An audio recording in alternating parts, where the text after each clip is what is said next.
Good morning, everyone. I, Shilpa Sharma from St. Thomas English Medium School.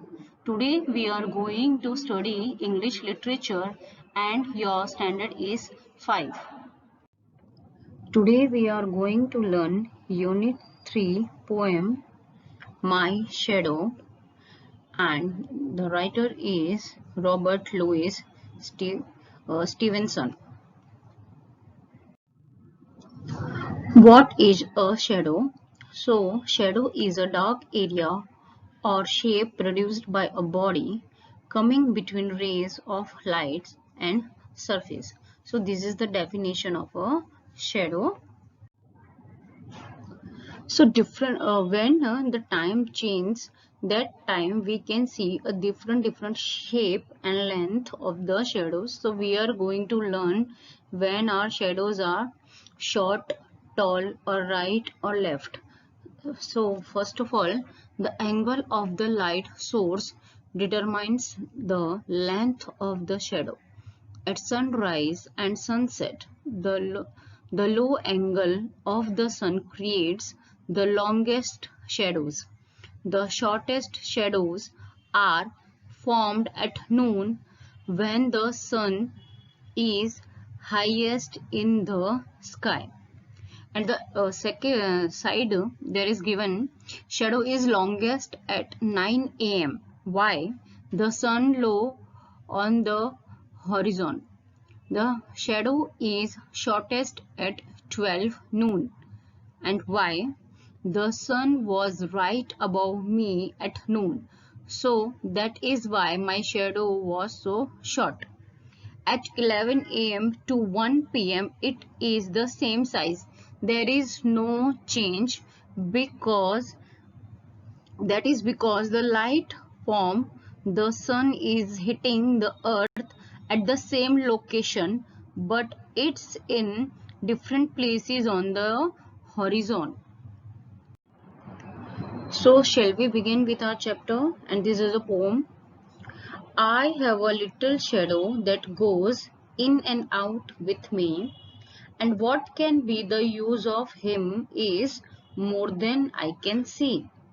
He is very like me from the heels up to the head, and I see him jump before me when I jump into my bed. So, as you can see, the little shadow goes in and out with me wherever you are going. If you are inside of the house and if there is a light, sunlight is there or any kind of electric light is there, then your shadow is there. If you are coming out of your house, then also your shadow is there, because it is the shadow of your own body. It's a reflection of your body on the ground or the water or wherever. So if you will go inside or if you will go outside, your shadow will follow you. So he is very like me from the heels up to the head, and I see him jump before me when I jump into my bed.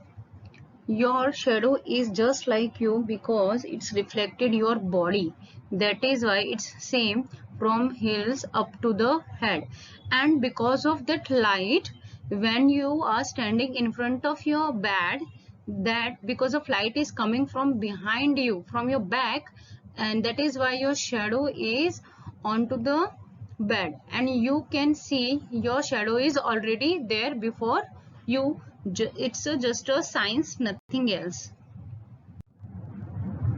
The funniest thing about him is the way he likes to grow, not at all like a proper children, which is always very slow. For he sometimes shoots up taller like an India rubber ball, and he sometimes get so little that's none of him at all. As I told you in the beginning only, because of the sun rays, your shadows are taking shapes. Sometimes they are broad, thin, right, left, and sometimes they are short and tall. Okay, now children are taking time to grow up, but shadows, they grow so quickly because of the reflection and because of the light, and sometime they are too short like a rubber ball, and sometimes there is no shadow. One morning very early, before the sun was up, I rose and found the shining dew on every buttercup. But my lazy little shadow, like an errant sleepyhead, had stayed at home behind me and was fast asleep in bed. Now that boy went to the ground before the sun rays, and if there is no light, you are not able to see any shadow.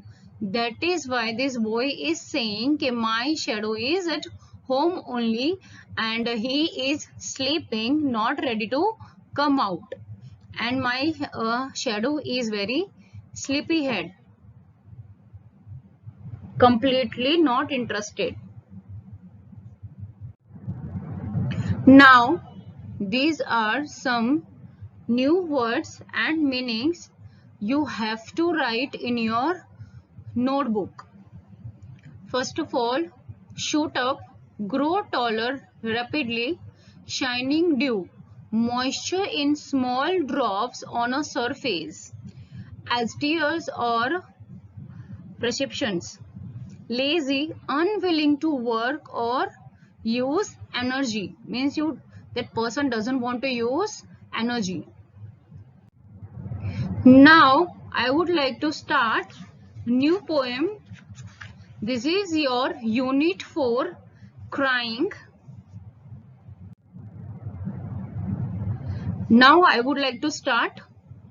Crying only a little bit is no use. You must cry until your pillow is soaked. When you can jump in the shower and splash, splash, splash.